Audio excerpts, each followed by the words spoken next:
Bueno, vamos a dar inicio a la reunión programada para el día de hoy. Vamos a revisar muchas cosillas. El tema principal es síndrome meningio y el otro tema es hipertensión endocraniana. En ambos casos son síndromes. Ya sabemos que los síndromes es el conjunto de síntomas y signos relacionados fisiopatológicamente entre sí y que pueden corresponder a más de una enfermedad, causa, notología y etiología, ¿no? Este es síndrome.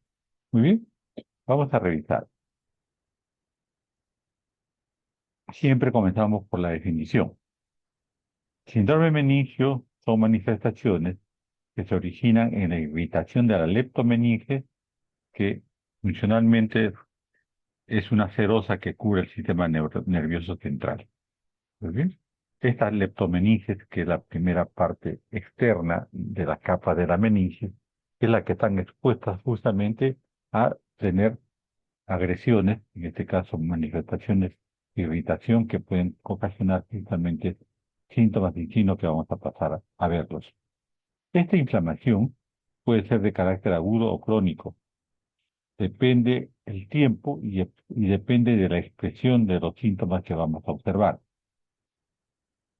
Las causas del síndrome meningio son por orden de frecuencia, infecciosas, vasculares, tumorales, inmunológicas. Entre las infecciones son las que más frecuentemente se puede observar en este tipo de síndrome, también por orden de frecuencia, tenemos las bacterianas, las virales, las micóticas y las parasitarias. Después tenemos las vasculares. Las vasculares se deben generalmente a un trauma interno, extrínseco e intrínseco, interno o externo. La cuestión es que producen una hemorragia subarachnoidea y puede producir, por lo tanto, un síndrome meningio.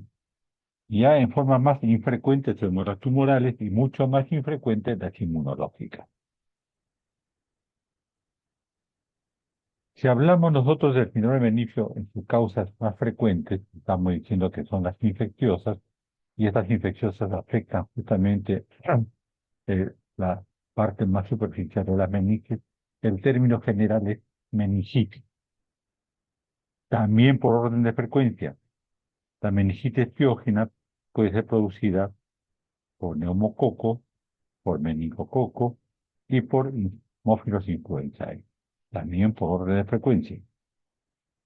Cuando hablamos de hemorragias subarachnoideas, nos estamos refiriendo a la ruptura de un aneurisma arterial. Por algún motivo se produce un aneurisma, se produce por hipertensión arterial, por hipertensión endocraniana, por traumatismo, cualquier elemento que produzca una ruptura de un aneurisma previamente establecido, ¿no? Compromete el polígono de Willis. La gran mayoría de ellos de tipo congénito. La gran mayoría de tipo congénito. Avanzamos. Veamos los síntomas. En este caso es una cefalea. La cefalea que se caracteriza, vamos a revisar ahora. Además de eso, la posición que toma un paciente que es en gatillo de fusil. Acá tenemos un niño en el cual está en esa posición erguida, tensa, ¿no? En gatillo de fusil. Pasemos a ver el tipo de síndrome meningio de tipo agudo. La anamnesis, esto es dentro de la enfermedad actual, lo que más se valora es la cefalea, que es intensa, persistente y que tiene una sensación que puede llevar inclusive a las convulsiones. Se asocia a ella sensación febril y puede terminar en náuseas y vómitos.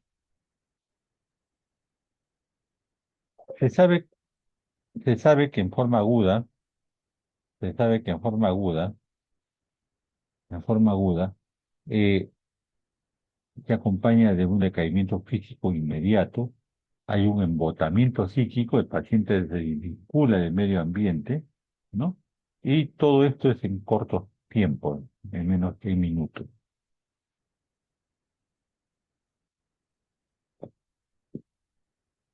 El síndrome de meningo agudo, si lo llevamos al examen físico, vamos a tener compromiso de la conciencia, ya sabemos cómo valorar la conciencia, los estados de la conciencia, ¿no? Y al examen físico tenemos signos meningios que pueden valorarse desde el punto de vista de una valoración externa. El examinador puede buscar signos meningios. Las más frecuentes, la rigidez de nuca, el Brudzinski y el Kernig. Decíamos que la cefalea es una característica especial. Pues bien, esta en fase aguda o subaguda es intensa, es constante, es de carácter pulsátil, puede ser generalizada, puede ser localizada a predominio frontal o occipital en los dos polos del cráneo, puede irradiarse a la columna cerebral o vertebral, disculpen.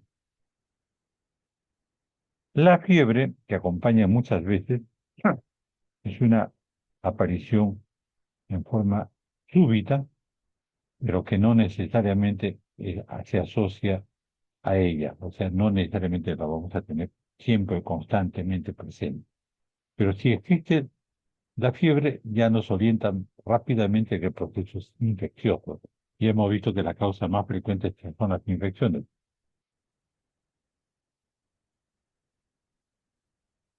Otros síntomas y signos que están en relación al síndrome de meningo son los vómitos.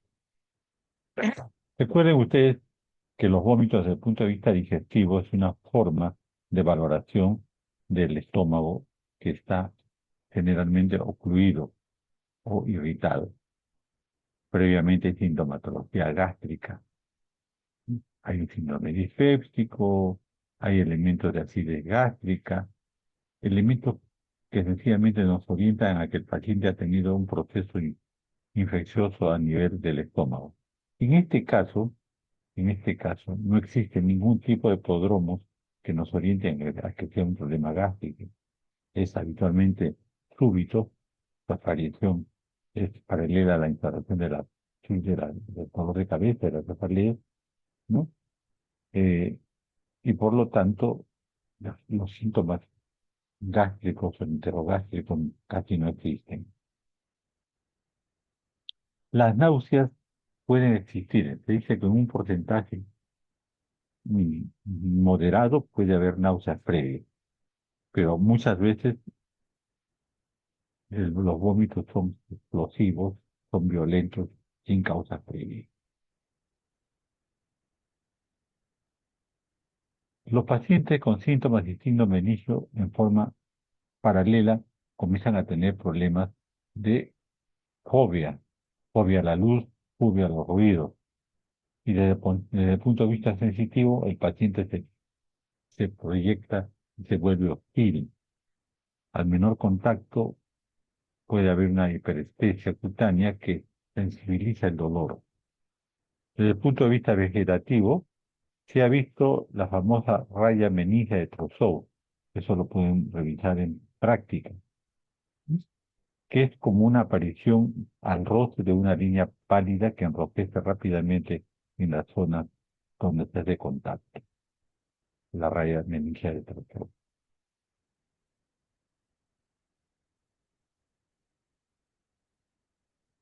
Acompañando a todos los elementos que hemos hablado, pueden haber otros signos de ultrasensibilidad y estos estímulos están haciendo que haya trastorno de la conciencia.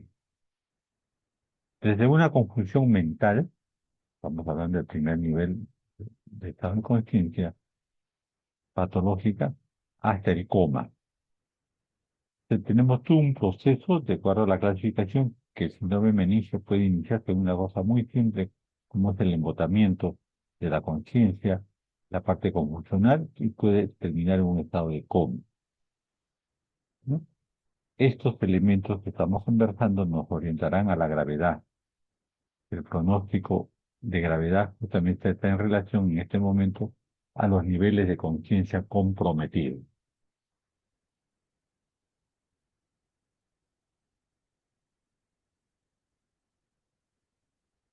Hay elementos que pudieran asociarse a síndrome meningio y que le llamamos crisis convulsiva.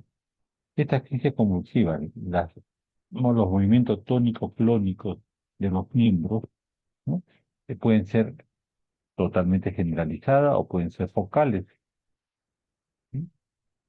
Esto nos está hablando de que hay complicaciones mucho mayores, por ejemplo, un absceso cerebral, una arteritis con infarto eh, meningio, o también puede ser causado por una resistencia, una alergia, una forma adversa de presentarse a la aplicación de sustancias como la penicilina fundamentalmente.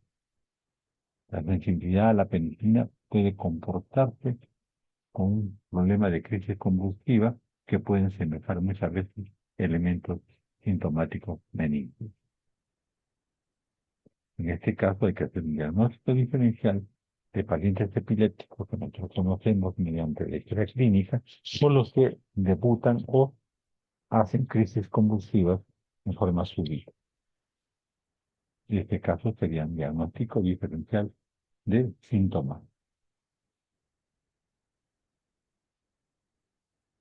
Decíamos que puede haber síntomas focales. Estos síntomas focales están en relación a ser examinados. Su búsqueda es muy interesante hacerlo. Por decirles, ¿no? Buscar edema de papila mediante un elemento, un fotoscopio, podemos ayudarnos bastante a hacer diagnóstico diferencial. En niños pequeños, en lactantes, las fontanelas, las partes superiores del, los huesos del cráneo, no están cerrados, dejan espacios y a eso le llamamos fontanelas. Estas fontanelas pueden tener tensión, pueden aumentar su tensión y por lo tanto pueden aumentar de volumen hacia afuera. Y es fácil encontrarlo, sobre todo en la región occipital o frontal. En forma general, como síndrome o como síntoma general, el paciente puede ir acompañado de diarrea.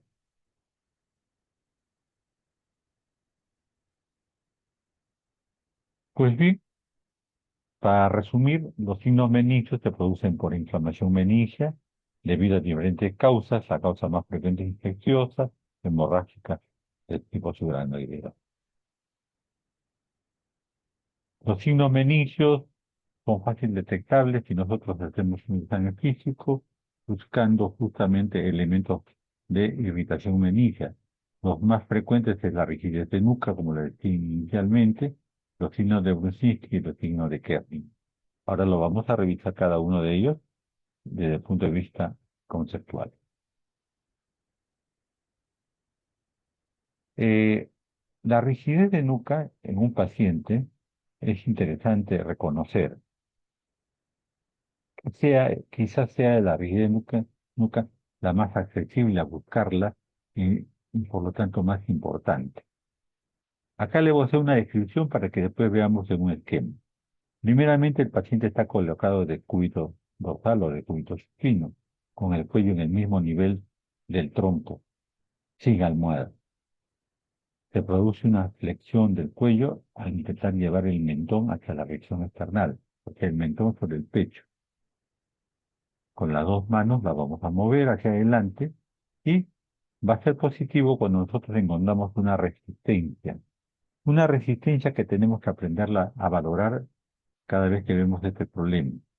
Vamos a valorar que hay una resistencia a la flexión del mentón sobre el pecho y normalmente no hay ningún tipo de resistencia. La irritación meningia sí produce una resistencia que se expresa como un bloqueo al movimiento y que se acompaña de dolor.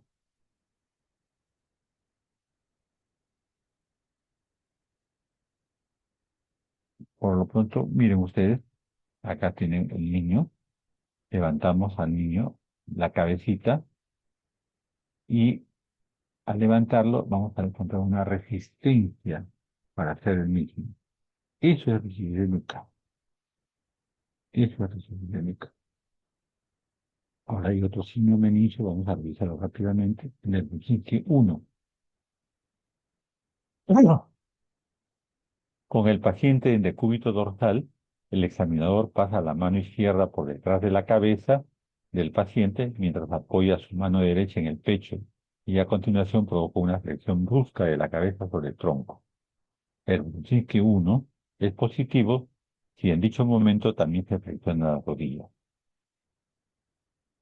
Acá. Flexionamos la cabeza, pasamos la mano por detrás y se flexiona la rodilla. Brzezinski 1.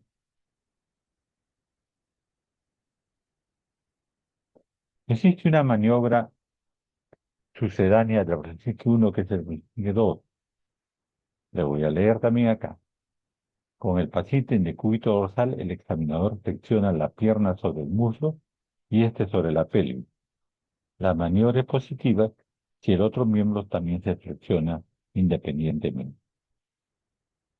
Acá estamos flexionando por el lado derecho, hacemos la flexión del lado derecho y el Brzezinski 2 es positivo y el otro, el contralateral, el miembro inferior, en este caso el izquierdo, también hace el mismo movimiento. Otro signo meningio positivo.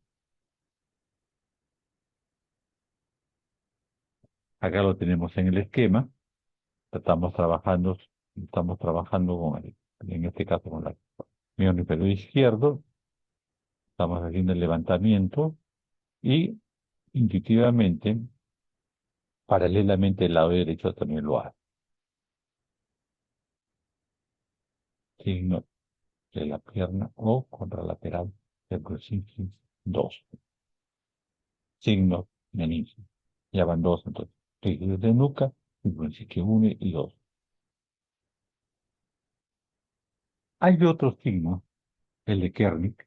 El Kernick también tiene dos variables. Variable una, en este caso, colocado el paciente en el decúbito dorsal, el examinador pasa el brazo izquierdo por detrás del tórax del paciente, mientras con su mano derecha mantiene las rodillas extendidas. A continuación, se siente que el paciente impulsa con su brazo izquierdo. Vamos a verlo. Ahí lo tiene. El examinador levanta al paciente, ¿no?, por el lado del tórax y normalmente debieran quedarse los miembros inferiores extendidos. En este caso, a pesar que el examinador pone resistencia, se flexionan los miembros inferiores. Se flexionan los miembros inferiores. Signo de Kerning 1. 1.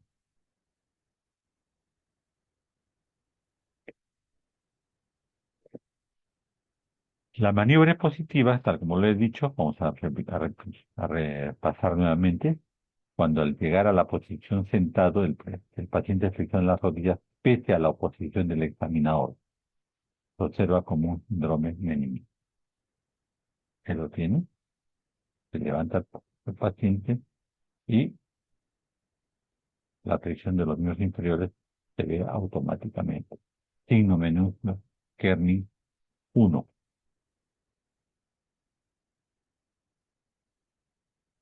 También este Kerning tiene una otra variante, el 2. En este caso, colocado el paciente en decúbito dorsal, el examinador levantará la pierna que esté en extensión y cuando el miembro se ha elevado a cierta altura existe el signo de Kerning 2 si se produce una flexión de la articulación de la rodilla que sea invencible y a veces doloroso. Veamos la imagen. Acá está. Ahí tienen ustedes el Kerning 2, ¿no?, donde se produce dolor a la extensión y el dolor es de todas maneras en forma bilateral.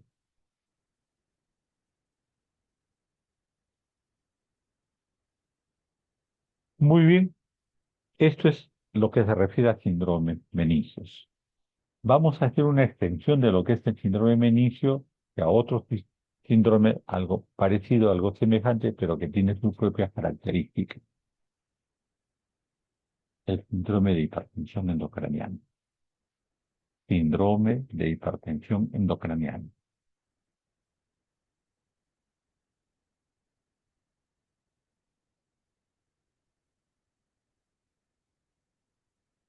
Muy bien. Para ello vamos a hacer una revisión rápidamente de los valores normales de los volúmenes que tiene el cráneo. Pues bien, el compartimiento intracraneal tiene un volumen que es repartido entre elementos que constituyen el contenido de la caja o de la bóveda craneana. En este caso, una persona de 70 kilos con 1,72 m de superficie, de altura, y que da 1,73 de superficie corporal, diríamos que la bóveda craneana tiene un volumen de 1.300 a 1.500 centímetros cúbicos. De este volumen, ¿sí? El 80% del contenido del parénquima cerebral, 10% es de sangre y el otro 10% de líquido cefalorraquídeo. Cuando hablamos de sangre, es de ese 10%, el 30% es sangre arterial. Entonces, estos son los constituyentes normales del espacio craneal, de la bóveda craneal.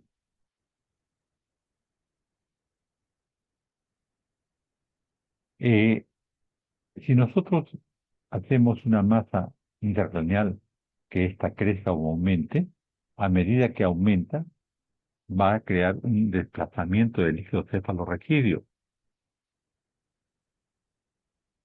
Si sigue aumentando, además del líquido cefalorraquídeo, va a haber un desplazamiento intravascular.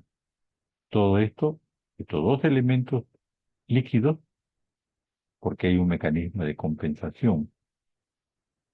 En este momento no hay sintomatología, solamente hay un desplazamiento para mantener el volumen craneal.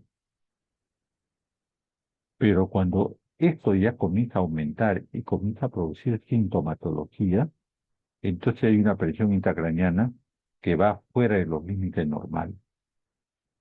Este hecho de ir fuera de los límites normales le llamamos hipertensión endocraniana. Hipertensión endocraniana. Pues bien, ¿cómo es que se define la hipertensión endocraniana?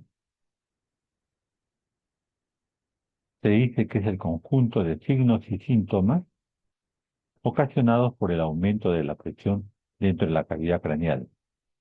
Puede ser esto debido a lesiones que ocupan un espacio mayor dentro del cráneo. Puede ser una, ¿no? Puede verse a una lesión expansiva que se desarrolla y agranda a expensas de los componentes restantes que ya lo hemos revisado. O sea, desplazan, ¿no?, a los otros elementos. Como hablamos nosotros de hipertensión endocraniana, tenemos que hablar de las presiones normales de del cráneo. A esto le llamamos presión intracraniana. Tiene una valoración. La presión intracraniana normal es de 0 a 10 milímetros de mercurio. Si lo llevamos al agua, son 20 centímetros de agua. El límite máximo en que haya una signo de hipertensión endocraniana es que es de 10 a 20 milímetros de mercurio. Normal hasta 10, pero sin mayor problemas sintomáticos hasta 20 milímetros de mercurio. Cuando ya la hipertensión endocraniana sobrepasa los 20 milímetros de mercurio, entonces ya estamos haciendo un diagnóstico de hipertensión endocraniana moderada. Y si este sobrepasara los 40 milímetros de mercurio, estaríamos hablando de una hipertensión endocraniana severa. Entonces ahí tenemos las definiciones y los valores conceptuales de la presión endocraniana.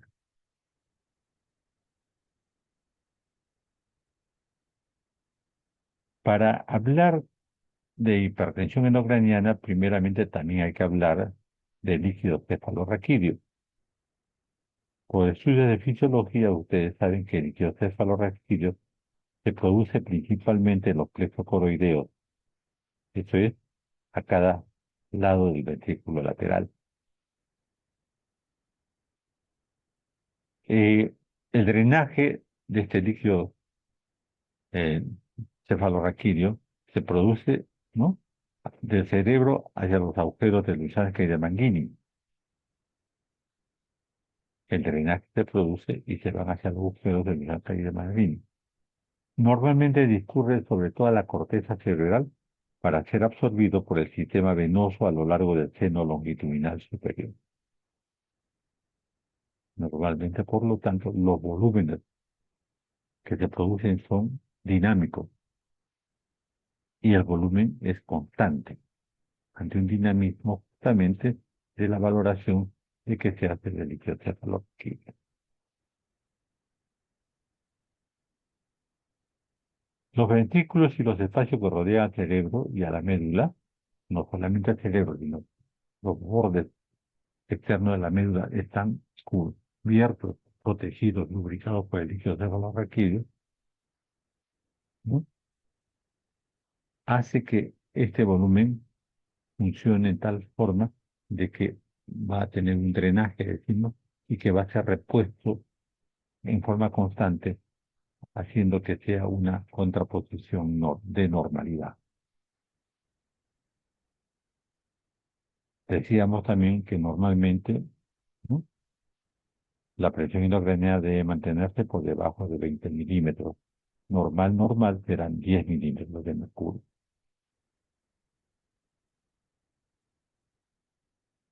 Si aumenta la presión endocraniana, las causas pueden deberse a muchas de ellas, siempre teniendo en cuenta el líquido cefalorraquídeo.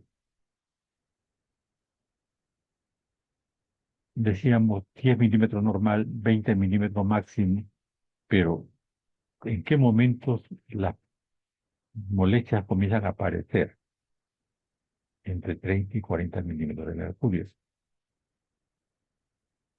Hay movimientos que se hacen para manejar el problema respiratorio, para manejar el problema valvular, y esas son las maniobras de Valsalva, ¿no?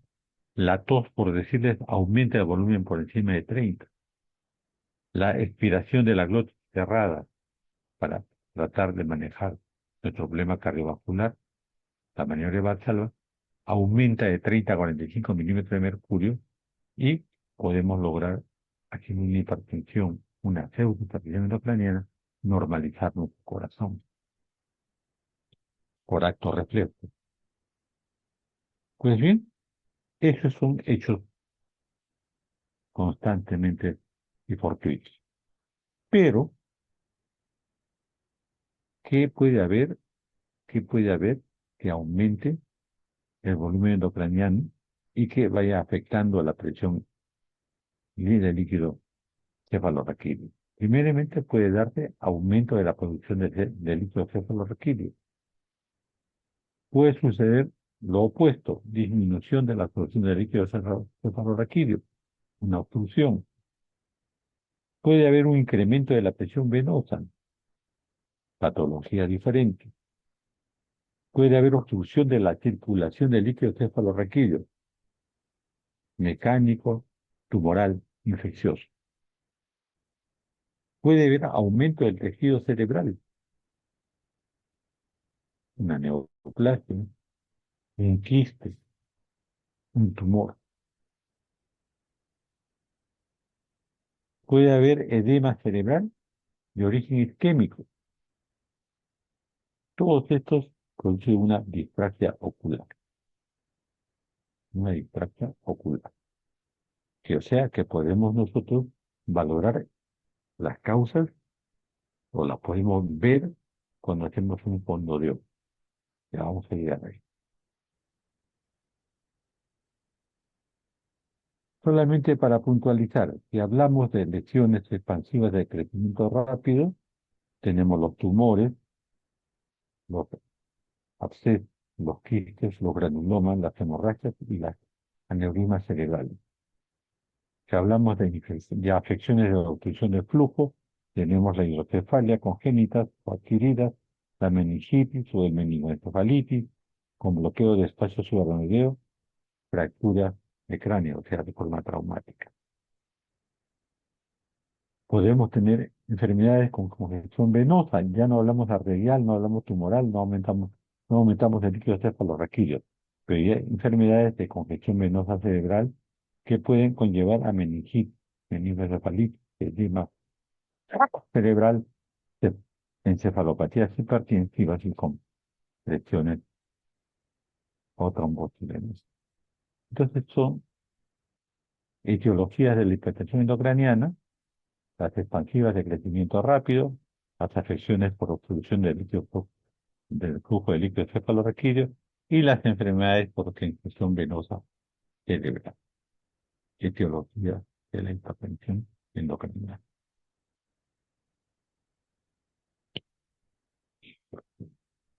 Volvamos al mecanismo fisiopatológico. Hay factores que contribuyen a esta hipertensión endocraniana. La congestión venosa central, el edema cerebral, el aumento de cefalorraquídeo en los espacios ventriculares.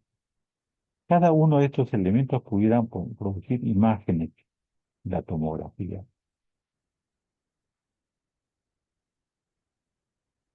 Acá es un cuadrito para buscar el tipo de hipertensión, la patogenia y la causa. Los más frecuentes son los vasógenos. Se producen porque hay rotura de la barrera hematoencefálica o porque hay aumento de la permeabilidad capilar. La causa de este tipo de hipertensión intracraniana son los tumores, son los abscesos, son los hematomas, son los traumatismos. En este caso, hay un desplazamiento de líquidos cefalorraquídeos por aparición de elementos que lo hacen así. Otro mecanismo es el citotóxico. Este mecanismo citotóxico puede deberse, entre otras causas, a la alteración del metabolismo celular. Acá no hay rotura de la barrera hematoencefálica. Las causas son isquemias y tóxicos. La cocaína. Puede haber de tipo hidrostático. En este caso, hay un aumento de la presión del líquido cefalorraquídeo y la causa más evidente es la hidrocefalia. Hidrocefalia. Visto todos estos, vamos a revisar la parte clínica. Por lo tanto, veremos en la hipertensión intracraniana las etapas evolutivas. La primera etapa es una etapa muchas veces que pasa inadvertido, diríamos casi asintomática, pero ya hay modificación del aumento intracraneal, ya hay desplazamiento de alguno de los componentes líquidos del cráneo, puede ser líquido cefalorraquídeo o puede haber sangre.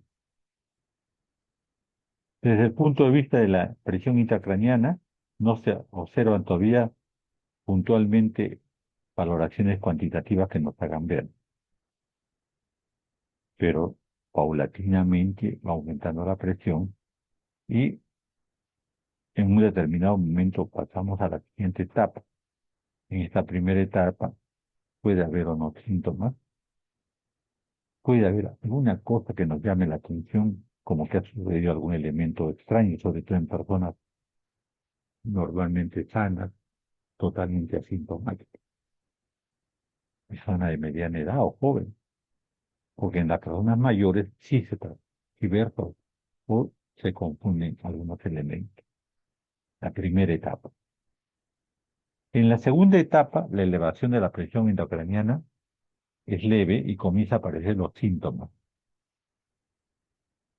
periféricos, la hipertensión arterial y la bradicardia. Todo esto sucede porque hay una resistencia de la entrada de sangre al lecho vascular cerebral. Resistencia de la entrada de sangre al lecho vascular cerebral. Segunda etapa.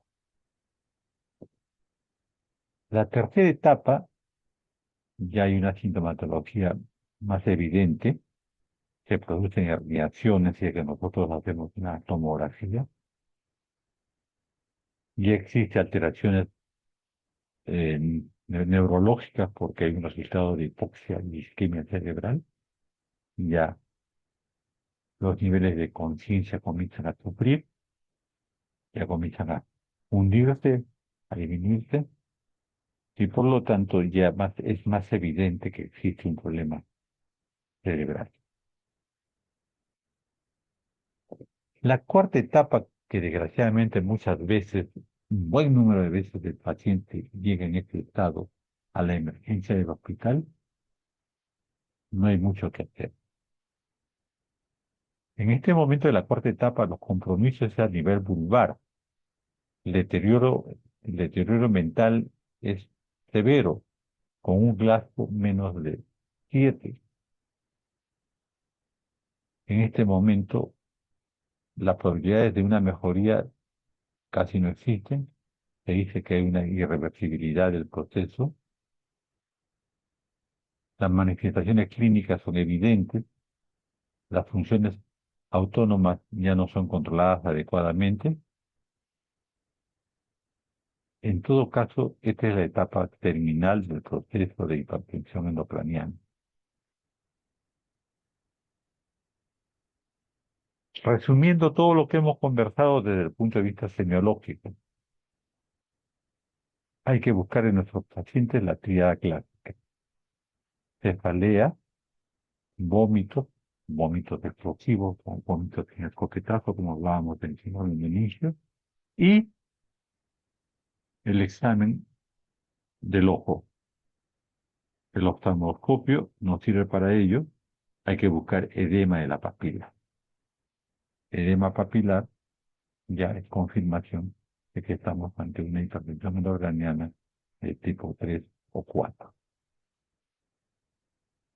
Pero la actividad clásica, cefalea, vómitos y edema de pupila, de papila.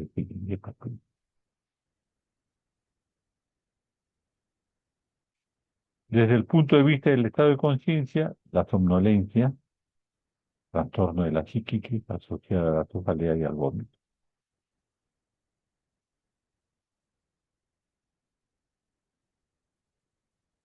Desde el punto de vista clínico, el paciente tiene aversión a la luz, las fotopsias, al examen físico y hemos quedado que le dé papila. La valoración de la agudeza visual es importante. El paciente habla de diplopia porque hay una pareja del sexto par. Se puede observar en forma paulatina el proceso encefalopático y el trastorno de la conciencia, la omnibulación, el estupor y el coma. El examen físico para ver signos meningios nos dará como característica que respire, y por supuesto la parte final del problema está en relación a alteraciones respiratorias, tiene una relación directa con la respiración de tipo Kussmaul y las vegetativas.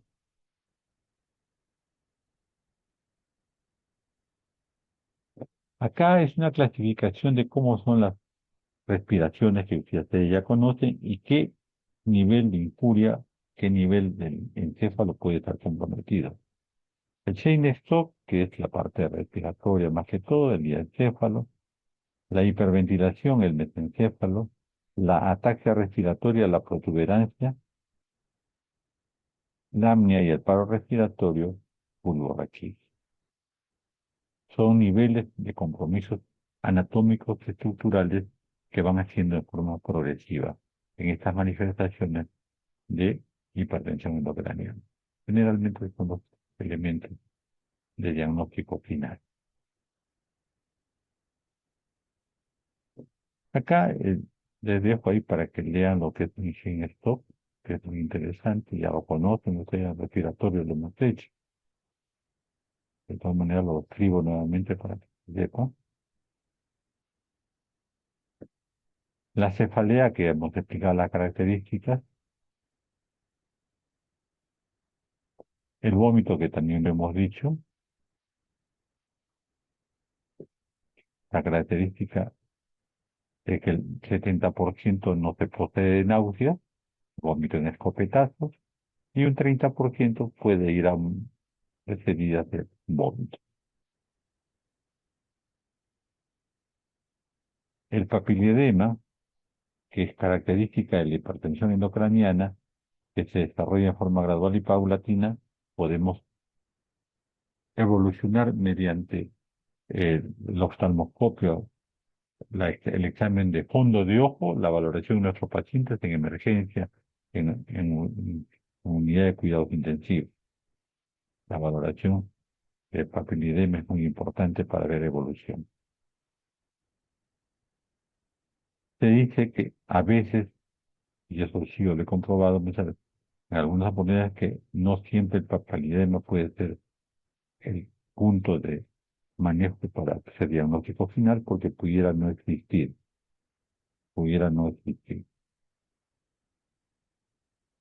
Pero en un 90% de los casos es igual, ¿no? Acá está, ¿no? La normalidad y el borramiento. El fondo de ojo, el borramiento del borde papilar, la elevación del disco papilar y la ingurgitación venosa.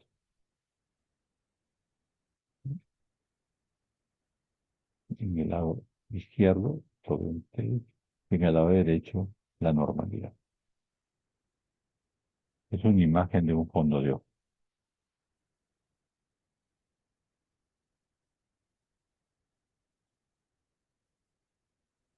Otras manifestaciones clínicas dentro de la hipertensión endocraniana depende de cómo ha sido la historia de antecedentes del paciente. Muchos de ellos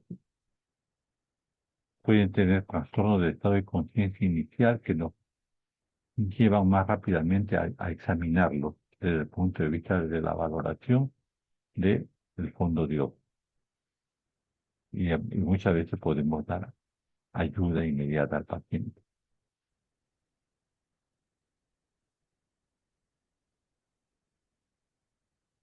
Puede haber síntomas y signos generales que hay que tener en cuenta: la bradicardia sinusal, los vértigos, los cambios mentales, las convulsiones.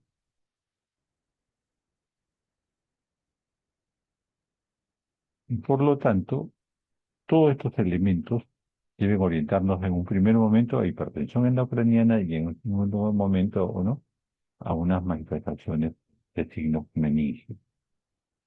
Valoración de estos dos síndromes en forma conjunta. Ok, creo que es lo que queríamos decirles el día de hoy. Lo hemos hecho de forma más didáctica y más resumida posible, en el sentido de que ustedes tengan un conocimiento básico de lo que es dos síndromes en forma conjunta.